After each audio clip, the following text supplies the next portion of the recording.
ሁላችሁም በልዑል እግዚአብሔር ፍጹም ሰላም እንደምን አመሻችሁ፣ እንደምን ዋላችሁ። አሜን። አምላካችን እግዚአብሔር ስሙ ዛሬም ዘውትርም የተመሰገነ ይሁን። ለቃል መውረድ ለሥጋ ማድረግ ምክንያት የሆነችን ቅዱሱን እግዚአብሔርን አቅርበን ያየንባት የሐዲስ ኪዳን ኪሩቤል ማምላክ ወላዲተ አምላክ ድንግል ማርያም ስሟ የተመሰገነ ይሁን። ባለችን ጥቂት ደቂቃ የምናየው ወይም የምንማማርበት የትምህርታችን ርዕስ መልካሙን የእምነት ገድል ተጋደል በሚል ርዕስ ይሆናል። የሐዋርያው የብርሃነ ዓለም የቅዱስ ጳውሎስ መልእክት ወደ ልጁ ወደ ጢሞቴዎስ የመጀመሪያይቱ ምዕራፍ 6 ቁጥር 11 ላይ ተጽፎ የምናገኘው የእግዚአብሔር ቃል ነው። እስቲ ቃሉን አንድ ጊዜ ትምህርቱን ለማስታወስ አብረን እንበል። አንተ ግን የእግዚአብሔር ሰው ሆይ መልካሙን የእምነት ገድል ተጋደል።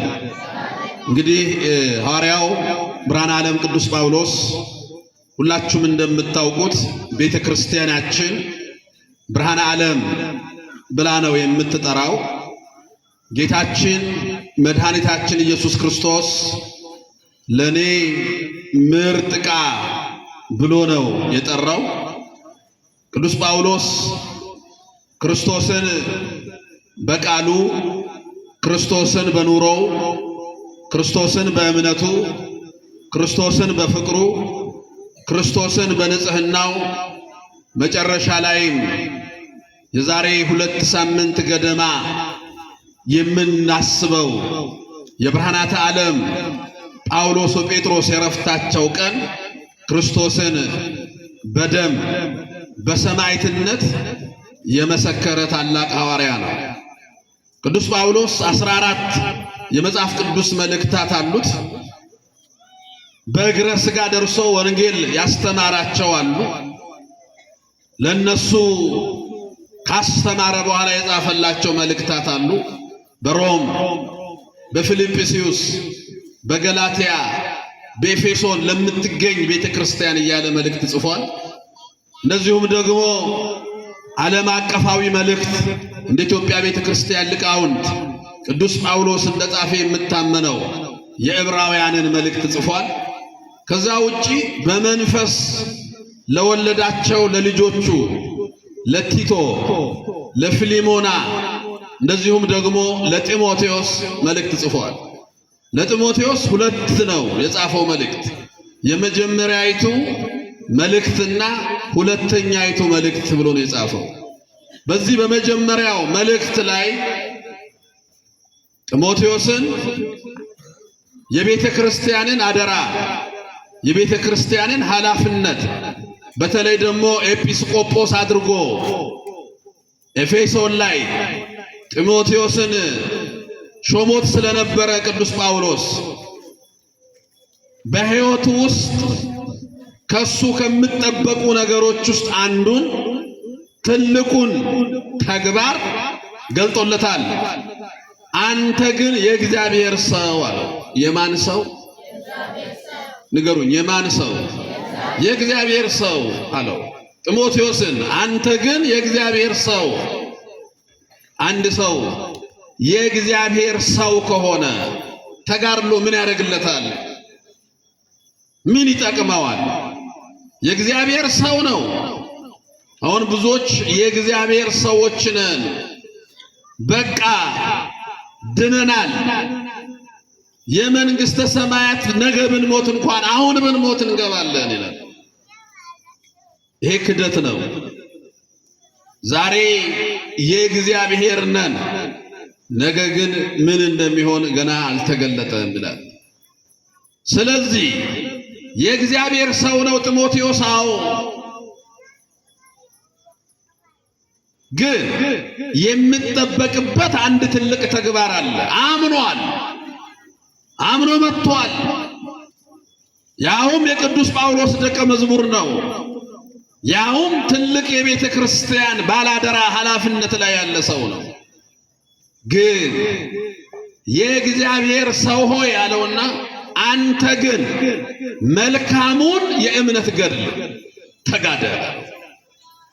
አሁን በክርስትና ሕይወት ውስጥ ብዙዎች አንዱ አምነው ያልተቀበሉት ገድል የለም ይሏቸዋል። መጋደል ምን ይጠቅማል ይሏቸዋል። ለወጣቶች በተለይ መውጣት መውረድ ምን ጥቅም አለው? ዝም ብላችሁ መኖር ነው። ይሄ ነው ኃጢአትን እያሳደገ ወደ ላይ ወስዶ ወደ ታች እንደገና መልሶ ብዙዎችን እየጣለ ያለው።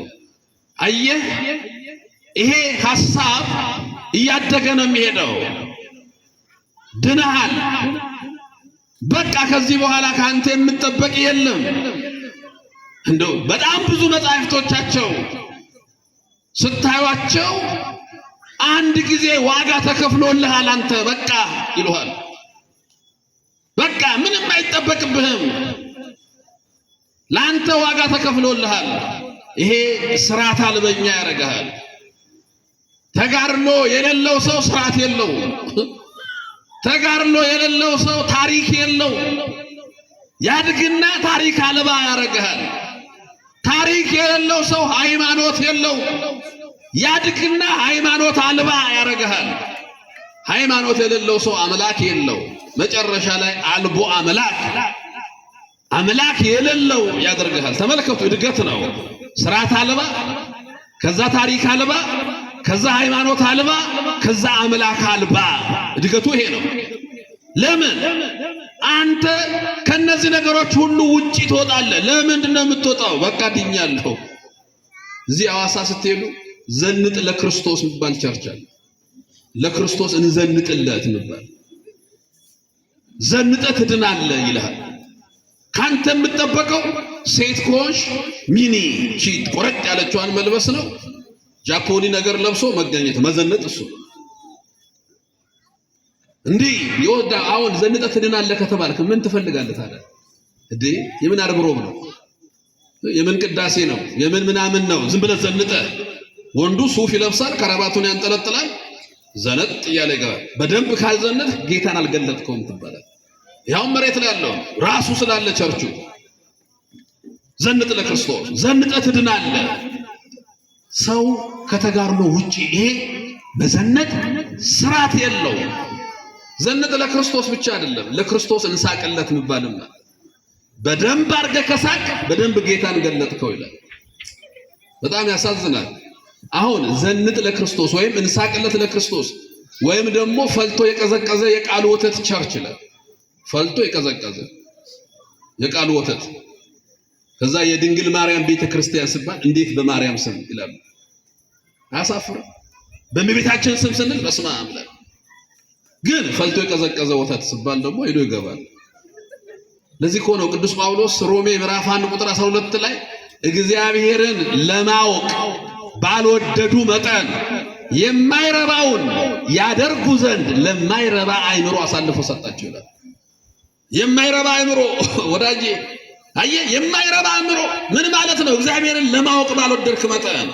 ለዚህ ነው ጢሞቴዎስን አንተ ግን የእግዚአብሔር ሰው ሆይ አለው፣ መልካሙን የእምነት ገድል ተጋደል።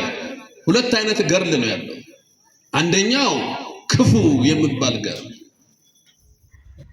ክፉ ሰዎች በሕይወታቸው ከእግዚአብሔር ጋር ያልኖሩበት፣ መጥፎ ስራ ብቻ የሰሩበት፣ እየወጡ እየወረዱ ታሪካቸው ስነበብ አንድም ቀን ከእግዚአብሔር ጋር ያልተገናኙበት ስራ ገድል አለ የሚጻፍላቸው። በዓለም ላይ ተመልከቱ፣ ክፋትን አስቀምጦ ያለፉ። ዛሬ ናዚን ስታነሱ እኮ ገድላቸው የመግደል ገድል ነው። ታሪካቸው እሱ ነው። ሌሎቹንም ስታነሱ ለምሳሌ ፈርዖን ይነሳል። መጽሐፍ ቅዱስ ላይ ያለው ታሪክ አለው። ምን ማድረግ ነው የፈርዖን ታሪክ? እስራኤልን መበደል፣ እስራኤል ላይ ጫና ማድረግ፣ እግዚአብሔር የለም ብሎ መዋጋት፣ መጨረሻ ላይ ስጥመተ ባህር ድረስ ተመልከቱ። የኤርትራ ባህር፣ ቀይ ባህር እስክትበላው ድረስ። የናቡከደነፆር ታሪክ ምንድነው? ፈጣሪ ነኝ እቺ ለክብሬ የፈጠርኳት ባቢሎን አይደለችም። ምን ያለው ገድሉን ስታዩ እግዚአብሔር ልቡን ወሰደበት። ምኑን ወሰደበት? ንገሩት። ምኑን ወሰደበት? የሰውን ልብ ወሰደበትና አውሬ አረገ። ቀንዳ በቀለ፣ ናቡከደነፆር ጭራ በቀለ፣ ጥፍር ዘረዘረ፣ ጫካ ገባ። 7 ዓመት ከአውሬ ጋር ታገለ። ገድሉ ይሄ ነው። 7 ዓመት እንደ እንስሳ ኖረው እግዚአብሔር። ተመልከቱ። እንዲህ አይነት ገድል ፈጣሪ ነኝ ያሉ ሰዎች አሉ ማለት ነው። እንደ ናቡከደነፆር ለክብሬ የፈጠርኳት ባቢሎን ብሎ ተመልከቱ። ይሄ ክፉ ገድል ነው። የሃይማኖት ሰው የእግዚአብሔር ሰው ክርስቲያን ከሱ የሚጠበቅ አንድ ነገር አለ። የእምነት ገድል ስበሩ። የእምነት ገድል ይሄ ያስፈልጋል። አዎ በነገራችን በሃይማኖት ውስጥ አንዱ ከክርስቲያን የሚጠበቀው ተጋድሎ ነው። ተጋድሎ ምንድነው? ተጋድሎ መጽሐፍ ቅዱስ ስለ ተጋድሎ ምን ይላል? ይሄ የሐዋርያት አሰረ ፍኖት ነው። ተጋድሎ ክርስቶስ በምድር ላይ በመዋዕለ ሥጋዌው ያሳየን ተግባር ነው። ሐዋርያት በኖሩበት ዘመን የነገሩን ያሳዩን መንገድ ተጋድሎ ይባላል። ይሄን ቅዱስ ጳውሎስ የሐዋርያት ሥራ ይባላል ለመጽሐፍ ቅዱስ ላይ። የማን ሥራ አልኳችሁ? አቤት የሐዋርያት ሥራ ማለት የሐዋርያት ገድል ማለት ነው። እስቲ ከፍታችሁ ጳውሎስ በዚህ ወጣው፣ መርከበ ተሰበረ፣ ታሰር፣ እስር ቤት ገባው፣ ተገረፈ፣ ያዕቆብ አንገቱ ተሰየፈ፣ ጴጥሮስ በሰንሰለት ታሰረ፣ እንደገና እንትና እንዲሆነ ሙሉ ገድል ነው የሚያሳየው። ይሄ የእምነት ገድል ይባላል። ሰው ካመነ በኋላ በሃይማኖት ውስጥ ሆኖ ተጋድሎ ይጠበቅበታል። ለምን? የእግዚአብሔርን መንግሥት ለመውረስ ለመዳን ተጋድሎ ያስፈልጋል ማለት ነው። የሚገርማችሁ ቅዱስ ጳውሎስ እንዲህ ይላል። ቅዱስ ጳውሎስ የሐዋርያት ሥራ ምዕራፍ 14 ቁጥር 22 ላይ እንዲህ ይላል፣ በብዙ መከራና በብዙ ስቃይ ወደ እግዚአብሔር መንግሥት እንገባ ዘንድ ይገባናል። እስቲ በሉ በብዙ መከራ በብዙ ስቃይ ወደ እግዚአብሔር መንግሥት እንገባ ዘንድ ይገባናል። ታዲያ ዝም ብለህ ትገባለህ የሚባል መንግሥተ ሰማያት እኮ የለም፣ ሱቅ አይደለም። ሰው ፓርላማ እንኳን ለመግባት ስንት ነው የሚጋደለው አይደለም? የእግዚአብሔር መንግሥት ቅዱስ ጳውሎስ አምኛለሁ። በማመንማ እንደ ቅዱስ ጳውሎስ ያመነ ማን አለ? አምኗል፣ ክርስቶስን ገልጦታል በአደባባይ አልፎ ግን ተጋድሏል። ለዛ ነው በብዙ መከራ ተጋድሎ ነው መከራ በብዙ ስቃይ አለ የእግዚአብሔርን መንግሥት እንወርስ ዘንድ ይገባናል። አያችሁ ክርስቲያኖች፣ አልጋ በአልጋ ነው መንገዱ። ግሼን ማርያም ሲሄዱ እናቶቻችን አልጋ በአልጋ ነው አይደል? እዛ ግሼን ማርያም ደርሶ የሚያገኙትን በረከት እያሰቡ እንጂ አልጋ በአልጋ አይደለም መንገዱ። የክርስትና መንገድ ተጋድሎ አለ። አንድ ሰው እዚህ ሉቃስ ወንጌል ምዕራፍ 13 ቁጥር 23 ላይ ስታነቡ አንድ ሰው ሮጦ ወደ ክርስቶስ መጣና ጌታ ሆይ ወደ አንተ መንግሥት የሚገቡ ብዙ ናቸው ጥቂት ናቸው? ብዙ ናቸው ከተባለ የማለውበት ነው። እንዲሁ ነው ሰው እኮ እንደምጠይቀው ወደ አንተ መንግሥት የሚገቡ አውራታቸው ናፍቃሉ መንገድ አሁን ጊዜ ነው ቀበሌ ነው የት ነው ያንተ ያንተ ያንተ መንግሥት የሚወርሱ ብዙ ናቸው ጥቂት ናቸው ብሎ ክርስቶስ ምን ብሎ መለሰለት? በጠባቡ በር የሚገቡ ጥቂቶች ናቸው። ሲሆን በጠባቡ በር የሚገቡ ጥቂቶች ናቸው። አንተም በጠባቡ በር ለመግባት ተጋደል። ምን ይላል ክርስቶስ? ነው ተጋደል። በጠባቡ በር የሚገቡ ጥቂቶች ናቸው። በጠባቡ በር ለመግባት ተጋደሉ። እንግዲህ ክርስቶስ ተጋደሉ እያለ በር ላያስፈልግም እንዴት ይላል? ራሱ ሆኖ ተጋደሉ። በጠባቡ በር ለመግባት ትግል ይፈልጋል። ሰፊው በርማ ክፍት ነው። እየዘለጥክ ለመግባትማ ይሄ ክፍት ነው መንገዱ። እየሳቁ ለመግባት ከተቻለማ ሰፊው መንገድ ክፍት ነው። ወራጄ ዘና እያልክ እየሳቅ ምልህ እንደዛ ማለት እንደዛ ነው። ሰፊ ነው። ኧረ ሌላውን ተው። ሴጣኒዝም የሚያመልኩ እኮ አሉ አይደል? የእኛ አምላክ ሴጣን ነው እኮ አሉ። አምላካችን ሴጣን ነው በፈለገ ያመልኩታል። መስዋዕት እያቀረቡለት ሰፊ መንገድ ነው። ጠባቡ በረከት ተጋድሏል። ለዚህ ነው ቅዱስ ጳውሎስ መልካሙን ገድል ተጋድያለሁ፣ ሩጫዬን ጨርሻለሁ፣ ሃይማኖቴን ጠብቄያለሁ። ገድል እነዚህ ሶስት ነገሮች በውስጡ ይዛል። መልካም ገድል አንደኛ ሩጫ መጨረስ ይጠይቃል። ምን መጨረስ አልኳቸው? ሩጫ መጀመሪያ መጨረስ። አሁን አይታችሁ አንዳንድ ሰዎች እኛ እኮ ድሮ ፍልሰታን እንጾም ነበር። ድሮ እኮ ነው። አሁንስ ጥሩ ጨረሰ ማለት ነው። ድሮ የሚለው እኮ የዛሬ 3 ዓመት ሆናል። ልክ ከቅዳሴ መጡ አንተ እኛም እኮ ድሮ እንጾም ነበር ስታዩ 3 ዓመት ነው። የትኛው ነው? ተጋድሎ ሞቷል። በሱ ጾሙ ሞቷል። ከበሮ መታ ነበር እኮ አይደል? የጥምቀት የዛሬ 2 ዓመት መጥቶ ዛሬም ሰዎች ከጥምቀት ላይ ከበሮ ይመታሉ። አይ እኛም ድሮ ይላል። እንደዛ አይደለም ወዳጅ። መጀመሪያ መፈጸም። አይ ሩጫዬን ጨርሻለሁ ያለ ብዙ ሰው ሩጫ ጀምሯል። ግን የጨረሰ ሰይጣንም እኮ ጀምሮ ነበር አልጨረሰም። ከሐዋርያት መካከል እኮ ይሁዳን ጀምሮ ነበር አልጨረሰም። ከቤተ ክርስቲያን አባቶች መካከል እነ አርዮስ ጀመሩ አልጨረሱም። እነ ንስጥሮስ እነ ሰባሊዮስ ሌሎቹም መናፍቃን ጀመሩ አልጨረሱም። እስራኤል 600,000 ሰው ከከነዓን ሲወጣ ከግብፅ ሲወጣ ነበረ ምድረ ርስት ተገባው የጨረሰው 2 ሰው መጨረስ ተጋድሎ። አያችሁ ሩጫዬን ጨርሻለሁ አለ። ተጋድሎ ሃይማኖት መጠበቅ ነው። አንዱ መልካም ጋር ለሚባለው ሃይማኖቴን ጠብቄያለሁ። እስቲ በሉ ሃይማኖቴን ጠብቄያለሁ። ታዲያ ሃይማኖት አያስፈልግም ስለ ለምን ትሰማዋለህ? ቅዱስ ጳውሎስ እኮ ሃይማኖቴን ጠብቄያለሁ እያለ ነው። ይሄ ሃይማኖት መጠበቅ ገድል ነው እንዴ! አንዳንድ ሰዎች አሉ እኮ ሽንኩርት ለመግዛት ገበያ ሄዱና ማተብ በጥሶ ይመጣሉ። መንገድ ላይ ሃይማኖታቸውን ትተው እንዴ ድንገት ከቤት ወጥቶ ሃይማኖት መለብጥሷል።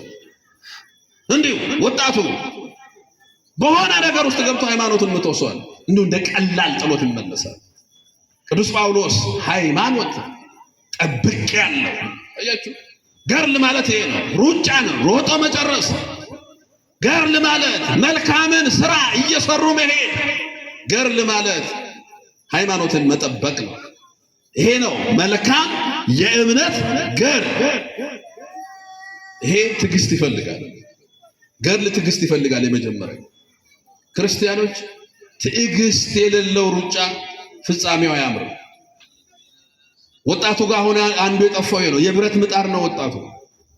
ቶሎ ይሞቃል፣ ቶሎ ይቀዘቅዛል። ቡም ስላንደለው ቅዝቅዝልም ወዲያው አይታችኋል። የብረት ምጣድና የሸክላ ምጣድ እሳቱ ቀስ እያለች እየሞቀች ነው የምትመጣው። የብረት ምጣድ ወዲያው ስታረጓት ቡም ትላለች። ወዲያው የብረት ምጣድ ከፍ አትልም። ሸክላ ከፍልና ልክ ስሞቅ ውሃ እንኳን ጠብ ስታረጉበት ይላል። አሁን ሰምቻለሁ ትላለች። አሁን በቅቻለሁ። አያችሁ ይሄ ነው ትዕግስት። ቅዱስ ጳውሎስ ይሄን ምን ይለናል? በፊታችን ያለውን ሩጫ በትዕግስት እንሩጥ ይላል። ዕብራውያን ምዕራፍ 12 ቁጥር 1 ላይ ከፊት ሩጫ አለ።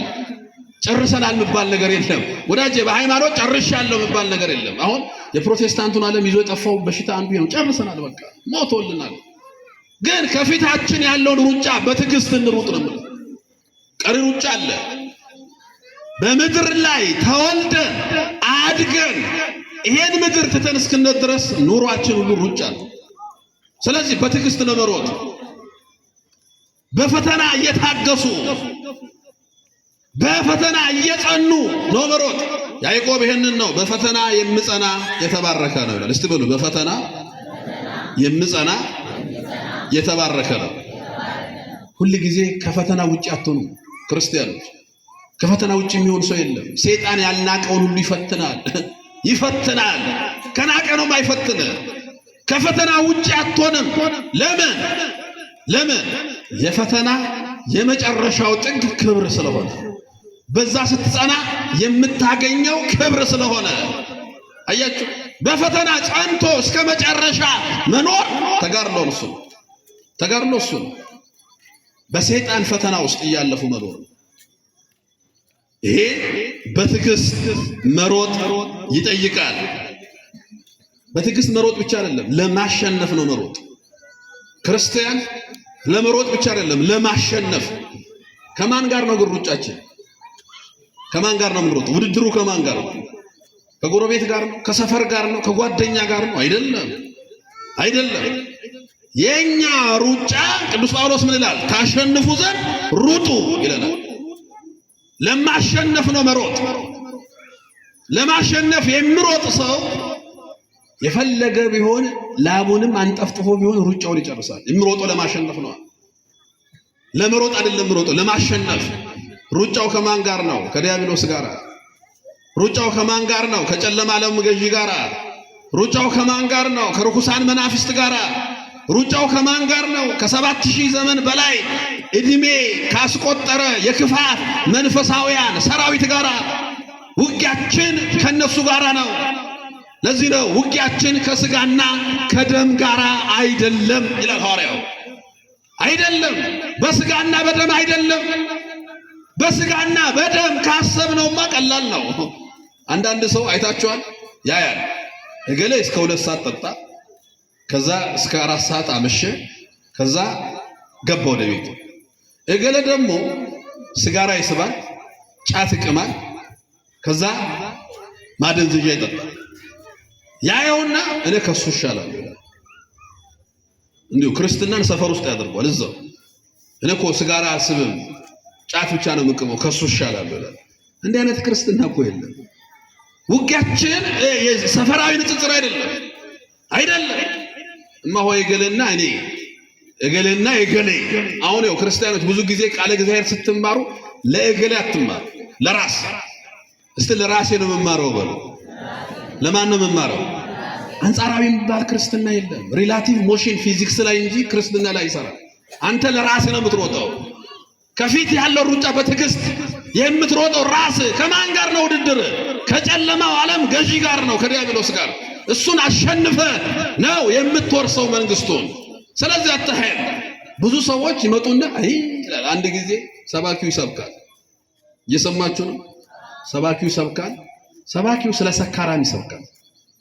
ሰካራም የእግዚአብሔርን መንግስት አይወርስም፣ አትስከሩ፣ ስካር መጥፎ ነው እያለ ሲሰብክ ድንገት ወደ ጉባኤው አንድ በስካር የምታማ ሰው ይገባል። አየችና ሴትዮ አቤት አቤት አቤት የዛሬው ሰባኪ ንገርልኝ፣ ይሄ ሰካራም አለች። ሰውየውን ነው የተማረች ያለው፣ ለሰውየው ምን ለማድረግ መጣ? አሁን እኮ እንዴ ነኝ። እንደገና አሁንም ሰባኪው የሰበከ ሌብነት መጥፎ ነው አትስረቁ ይላል።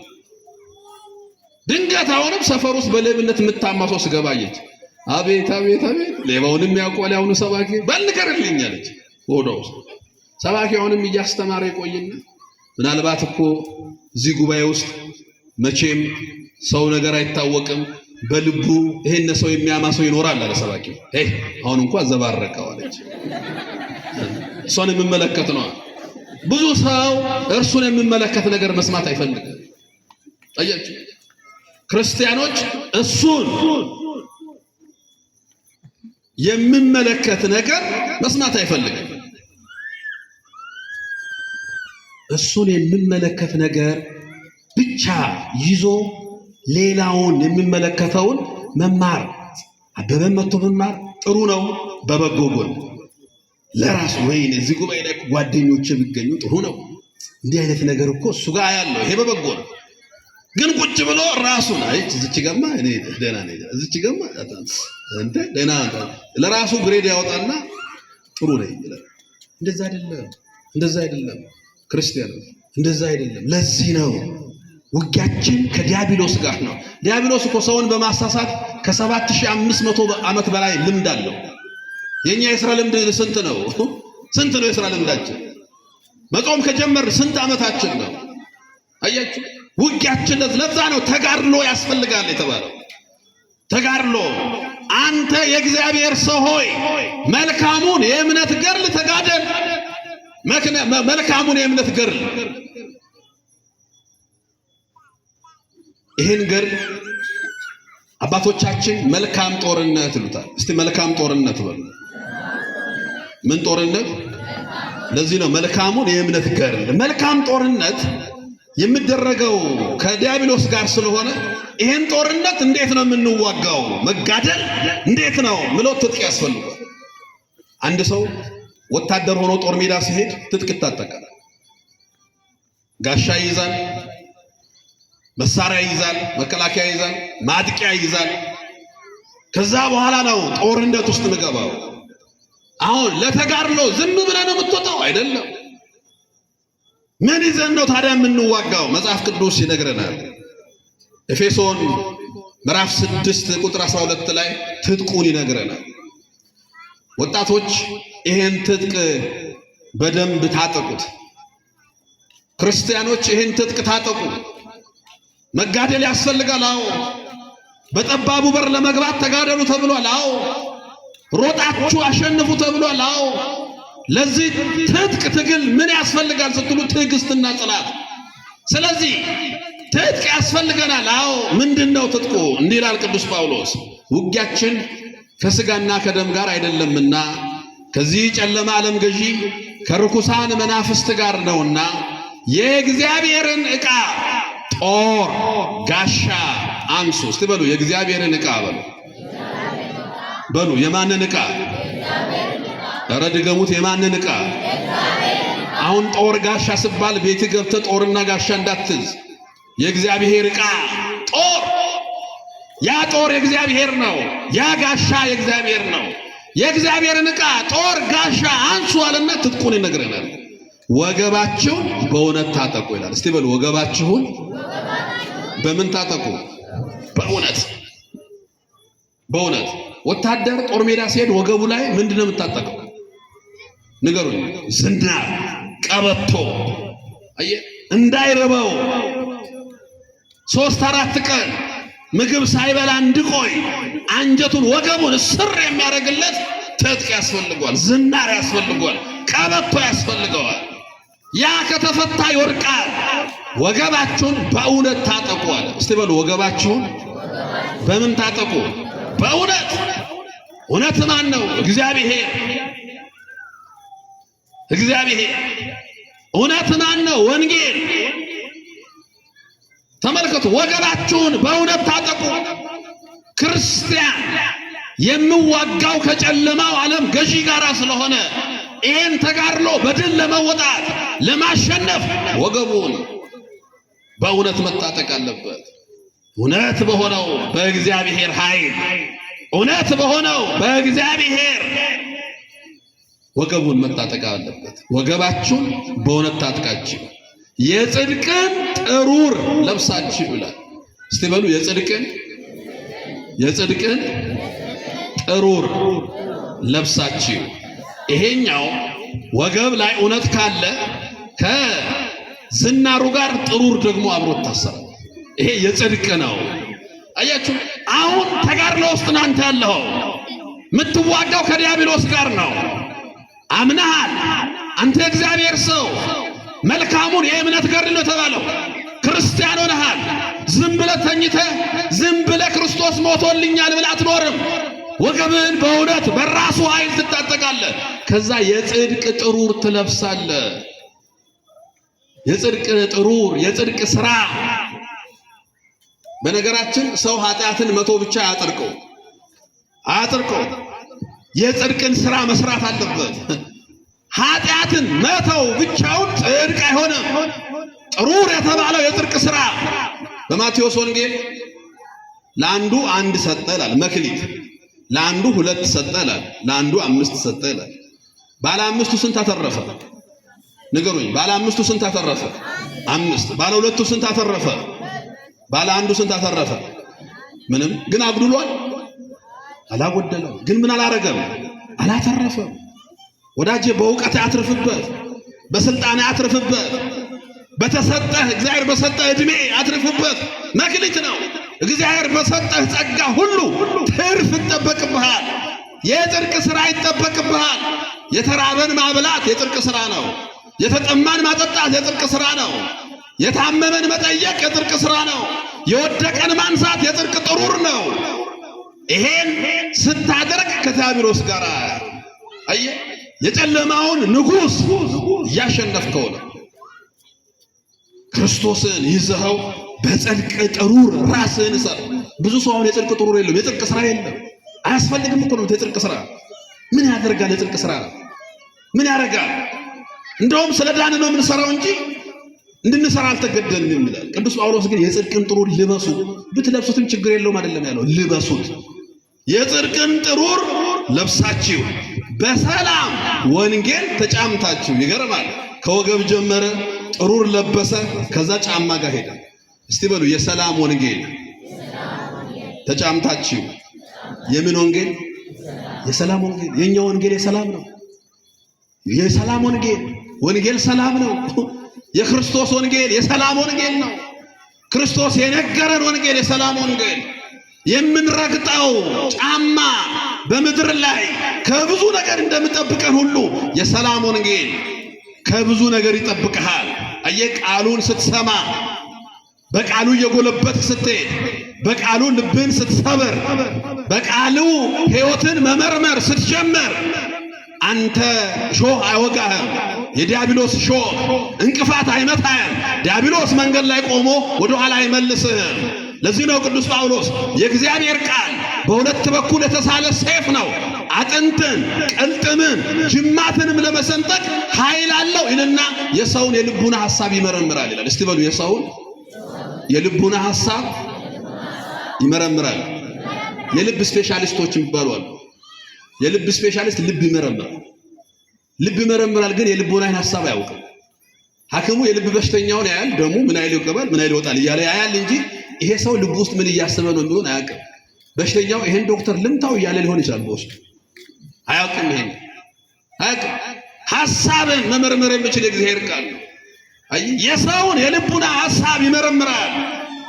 ክፋት ውስጥ ካለ ይመልስሃል፣ ኃጢአት ውስጥ ካለ ያወጣሃል። ያ ነው የሰላም ወንጌል። ወደ ሰላም መንገድ፣ ወደ ጽድቅ መንገድ፣ ወደ እውነት መንገድ ይመልስሃል። ስለዚህ አንተ ወታደር ነህ። የምን የክርስትናው ምን ልትዋጋ ነው? መልካሙን የእምነት ገር ልትጋደል ነው። ስለዚህ ወገብህን በእውነት ታጠቅ፣ የጽድቅን ጥሩር ልበስ፣ በሰላም ወንጌል ተጫማ።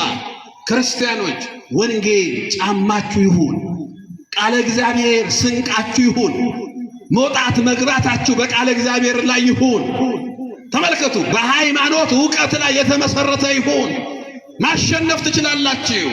ወረድልና የእምነትን ጋሻ አንሱ ይላል። እስቲ በሉ የእምነትን ምን አንሱ? ጋሻ። የእምነት ጋሻ ተጋድሎ ነው። የሚወረወር በፈላጻ አለ እኮ በእምነት አምነህ የእምነት ጋሻ ምንም ነገር አይሰብረውም። እስቲ እግዚአብሔርን የምታምኑ ሰዎች እጃችሁን አውጡ። ጎሽ፣ ማንን እናምናለን?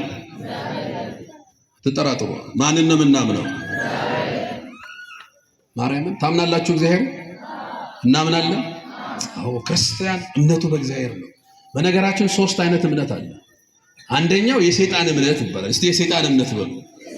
አሁን አንዳንድ ሰዎች አምነናል ድነናል ይላሉ። ሰይጣንም ያምናል እኮ። ሰይጣን እንደሚያመጣው ያዕቆብ ምዕራፍ 2 ቁጥር 17 ላይ አንተ ሰነፍ ሰው፣ አንተ እንደምታምነው ሰይጣንም ያምናል ይንቀጠቀጣል። ያምናል ይንቀጠቀጣል። ሁለተኛው ፍጹም እምነት ነው። ይሄ ቅዱሳን ነው። የነ ቅዱስ ጊዮርጊስ የነ ቅዱስ ጳውሎስ እምነት እስከ ሶስተኛ ሰማይ የሚወስድ፣ የነ ተክለ ሃይማኖት እምነት ሰባተኛ ሰማይ የሚወስድ። ከኛ የሚጠበቅ እምነት ሶስተኛው ነው፣ የሚያድግ እምነት። እስቲ በሉ የሚያድግ እምነት በሉ። አቤት ወራባስ የምን እምነት?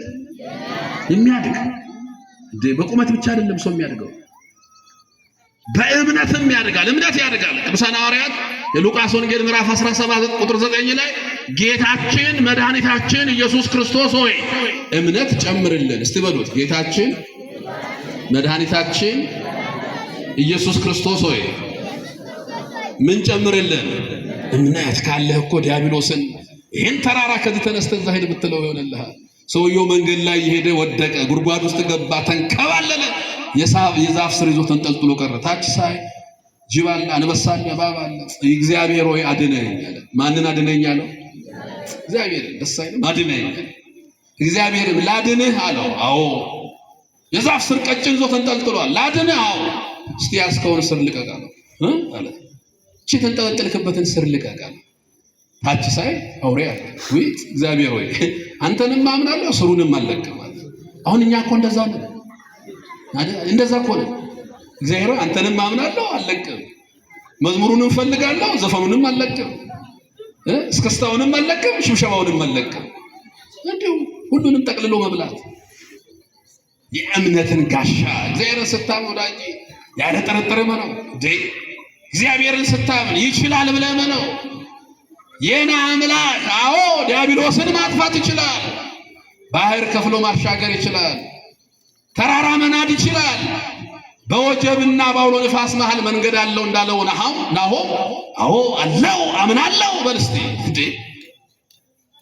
ሰማርያ የምትባል ከተማ ረሃብ ገባላል መጽሐፍ ቅዱስ እዚህ መጽሐፈ ነገሥት ካሊ ላይ ምዕራፍ 6 ላይ ነው ሰማርያ ረሃብ ገባ ምን ገባ ረሃቡ ጽኑ ስለሆነ እናት ልጆቿን ትበላ ነበር ይላል ከባድ ረሃብ እናት የወለደችው ልጅ ትበላ ነበር አሁን እኮ ረሃብ ገብቷል እዚህ ሀገርም ላይ ረሃብ ገብቷል ወንድሙን የሚበላበት ረሃብ ሰው እርስ በርሱ የሚባላበት ረሃብ አያችሁ ሰማርያ የገባው ረሃብ እኛ ጋር የገባው ረሃብ የፍቅር ረሃብ ነው ሰማርያ የገባው ረሃብ የምግብ ረሃብ ነው ሁለት እናቶች ተማከሩ ይላል ዛሬ አንቺ ልጅ እንብላና ነገ የኔን ልጅ እንበላለን ተባባሉ አይከብድ እሺ ያሉና አርዳው አንዱ ልጅ በሉ መጽሐፍ ቅዱስ ላይ ያለ ታሪክ ነው ለህፃናት ይከብድ ይሆናል በሉና በማግስት አንዷ እናት እኔ ልጅን አላርድም ማለት ምንን አላርድም ተካሰው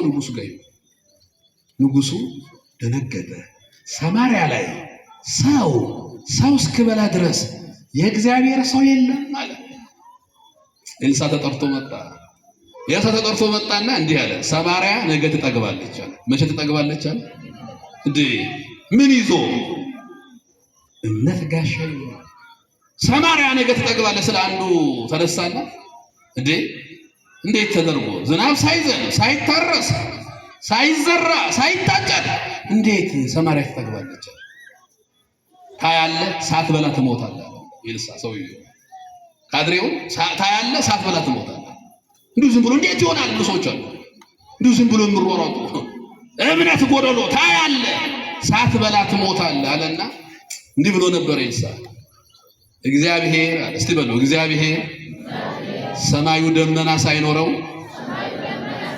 ሸለቆውን ውሃ መሙላት ይችላል ክብር ምስጋና ይግባው ይችላል እግዚአብሔር ሸለቆውን ውሃ ለመሙላት የግድ ከሰማይ ደመና ከታቸው እንዴት ሰማርያ እንደጠገበች እስቲ ግቡና አንብቡ መጽሐፈ ነገሥት ካሊ ምዕራፍ 6 እና 7 እንዴት እንደጠገበች ተናገረ ነገ ነው አለው እምነት አለው ወጣቶች በእግዚአብሔር ላይ ሙሉ እምነት መልካም የእምነት ገድል ስለሆነ ጋሻችሁ እምነት ይሁን ዲያብሎስን ድል የምትነሱበት እምነት አምነ ጸበሉን እንመን አሁን አንዳንድ ሰው ጸበል እዚህ ያለው ጸበል አያምንም ሃይላንድ ይዞ መጥቶ እዚህ በር ላይ ያስቀምጣል እዛ ያለው አድነኝ ብሎ አትድንም እንደዛ አይደለም አምነ እምነቱን ስትቀባ አምነ ከልብ አምነ ከመጣ እግዚአብሔር ይችላል ያደርጋል ብለህ ካመንክ ምን እኔ አምና እዚህ ደብረ ፀሐይ መተን ነበረ ከመምህር ኢዮብ ጋር እዚህ ኡባ ደብረ ፀሐይ ይባላል አይደል ሄዳችሁ ትልቅ የበረከት ቦታ ነው በጣም ንገርማችሁ መንገዱ ቢያስቸግርም ቅድም ብያለሁ አልጋ ባልጋ ነው መንገዱ ወደ ደብረ ፀሐይ ሲሄዱ እያላችሁ ነው የሚያደርጋችሁ መንገዱ አልጋ ባልጋ ነው እናቋለን እያላችሁ ነው አዎ ግን በረከት አለው አንድ ሰው ከአንድ ወር በኋላ ትሞታለህ በሽታ ካንሰር ነው አሉት አዲስ አበባ ውስጥ ትልቅ ሆስፒታል ላንሴት የሚባል መገናኛ ላይ ያ ወረቀት ተጽፎ ተሰጠው ምንም አላለም ልጅ ያለው ነው እያለቀሰ እዛው ሱባኤ ገብቼ ልሙት ብሎ ሄደ እዛ ሄዶ አልቅሶ ከአንድ ወር በኋላ ሄዶ ተመልሶ ተመረመረ እዛው ገረማቸው ሐኪሞቹ ይሄ በሽታ አንድ ወር በኋላ ትሞታለህ ተባለ ሰውዬ ጤነኛው ነው በጣም በዝም በመረምሩት ያው በዚህም በመረምሩት ያው በዚህም ቢያዩት ድኗል፣ በዚህም ቢያዩት ድኗል። ሁለተኛውን ወረቀት ይዞ መጥቶ መድኃኔዓለም ታቦት ፊት ቆሞ መሰከረ። ክብር ምስጋና ይግባው መድኃኔዓለም። አያቸው እምነት እንደዚህ ነው። በእግዚአብሔር ካመንክ ካንሰር በእግዚአብሔር ዘንድ አይሰራም። ሐዋርያት ቀስ እያለ ጳውሎስ ሶስተኛ ሰማይ ወጣለ። በግራቪቲ ይቻላል ይሄ አንተ የምታውቀው ግራቪቲ G = 9.8 ሜትር ፐር ሰከንድ ስኩዌር ትላለህ። በቃ እሱም ሰራው ሳይንስ ላይ ነው። የለም በቅዱሳን ዘንድ እንደ የለም ግራቪቲን አልፎ ይሄዳሉ። ክብር ምስጋና ይግባቸው። አልፎ ይሄዳሉ። እምነት ነው። እምነት ከግራቪቲ በላይ ነው። አየህ ስታመን ሳይንሱን ዜሮ ታደርጋለህ፣ ዲስኳሊፋይ ታደርጋለህ።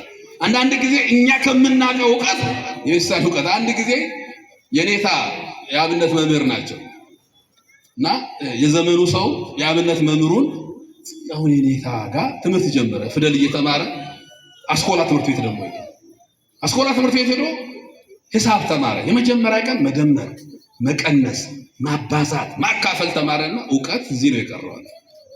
እንዲህ ብሎ ሰዎች አሉ። ዕውቀትማ እዚህ ነው የቀረው። አቤት የኔታ እንዴት አድርጌ ላስረዳቸው አለና መጣ። የኔታ ዛሬ ተማር ነው። ምን ተማርክ ልጅ? መደመር።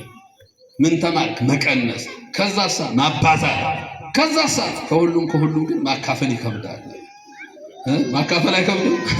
አሁን እኮ ለዚህ ነው ተካፍለን መብላት ስላልቻልን እኮ ከሁሉም ማካፈል ይከብዳልና የኔታን እንዴት ላስረዳቸው አለና የኔታ አቤት 4 ዶሮዎች አሉ። እሺ 8 ጥሬ ፊታቸው ብንጨምር ስንት ደርሳቸዋል?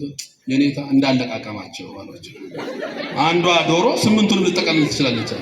አሃ ለካ በማካፈል ውስጥ ሌላ ማካፈል አለ። እኔም አላውቀው። አንዳንድ ጊዜ ተመልከቱ፣ የኛ ሳይንስ በእምነት ሲሆን ታች ነው። በእምነት ታች ነው። የኛ ዕውቀት እምነት ጋር ታች ነው። የትኛው ዕውቀት የትኛው ጥበብ እንዴ? የትኛው እስቲ ከየት የምናመጣው? ለዚህ ነው የእምነትን ጋሻ ጋር እምነት እያመናችሁ አልጠራጠርም። በእመቤቴ ምልጃ እዚህ ላይ አልጠራጠርም። በቅዱሳን ምልጃ የጥፍር ቆሻሻ ትንሽ ነገር እንኳን አልጠራጠርም። እንዴ በአምላኬ እንዴት አድርጌ ለምን ጋሻ ሶና የእምነትን ጋሻ አንሱንና የመዳንን ራስ ቁር ድፉ ይላል። የመዳን ራስ ቁር አንድ ሰው ጭንቅላቱ ከተመታ በጦር ሜዳ የመትረፍ ዕድሉ ቀላል አይደለም፣ ይሞታል።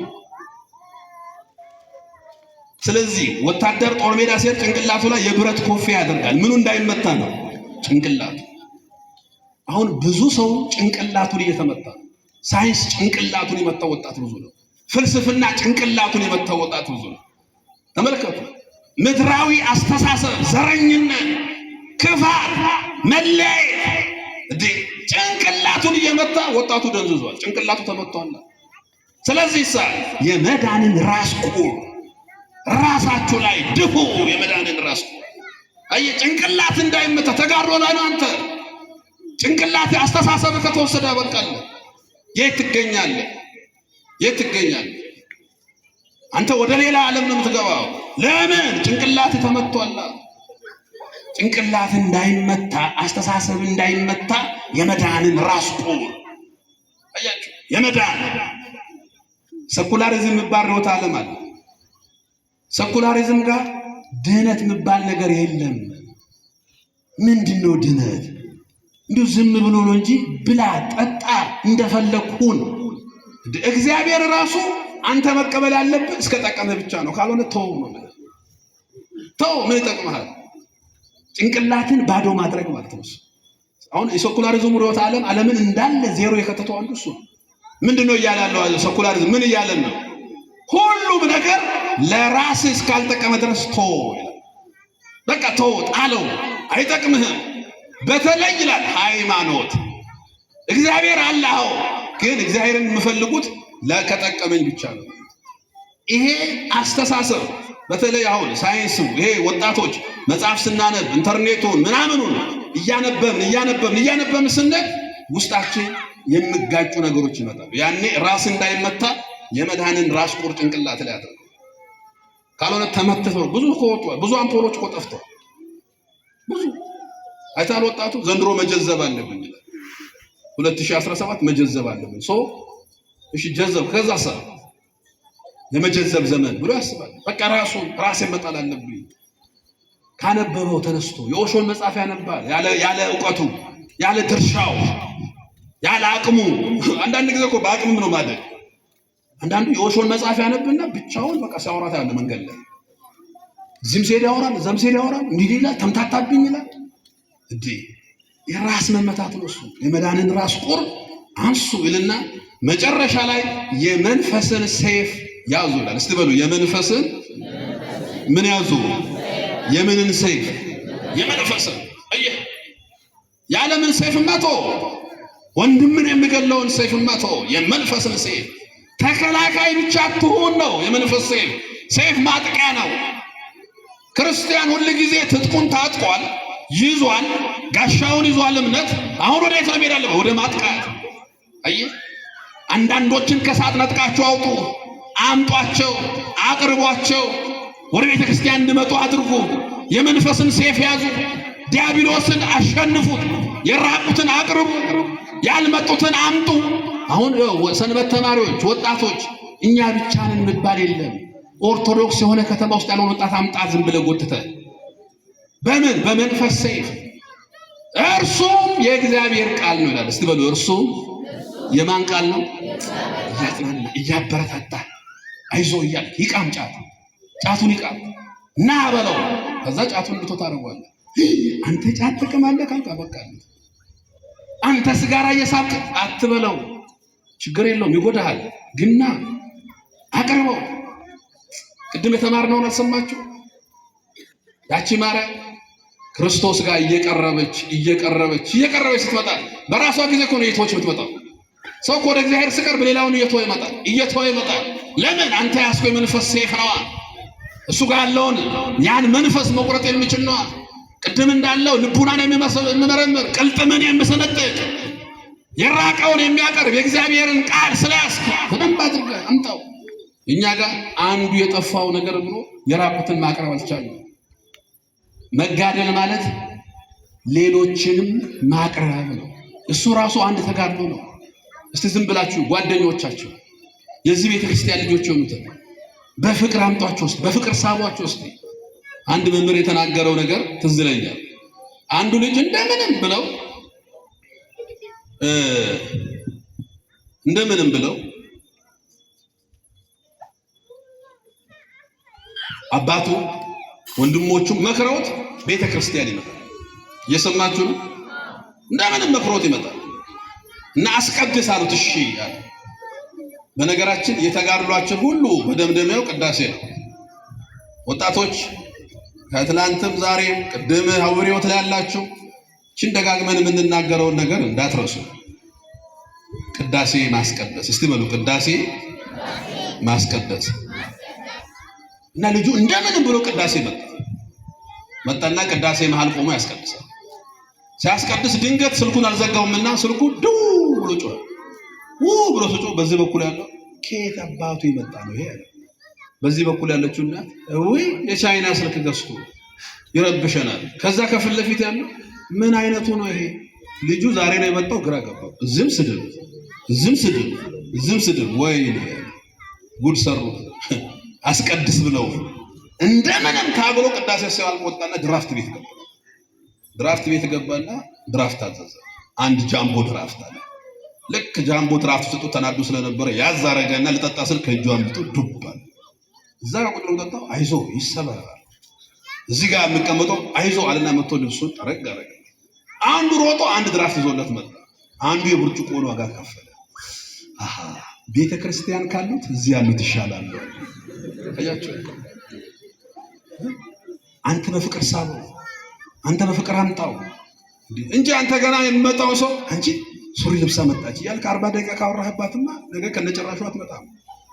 መጀመሪያ ከነ ሱሪ ትምጣ፣ ከዛ በኋላ ነው ቀስ ብሎ መጀመሪያ ከነ ኃጢአቱ ይምጣ ከዛ በኋላ ነው መስራት። አያችሁ? በፍቅር አምጥተህ አቅርበህ ተጋድሎ ይጠይቃል። አንድ ሰው ከሳት ነጥቀ ለማምጣት ወደ ቅዳሴ ለማምጣት እኮ ወር ሊፈጅብህ ይችላል። ታግለህ በፍቅር አሳይተው ለማምጣት ረጅም ጊዜ ይፈጃል። እዚህ ነው አንተ የእግዚአብሔር ሰው ሆይ መልካሙን የእምነት ገድል ተጋደል። እስቲ በሉ አንተ እግዚአብሔር ሰው ሆይ በሉ መልካሙን የእምነት ገድል ተጋደል። አንድ ጥያቄ ትላንት ስታስተምር ትላንት አይደለም ጠዋት ነው።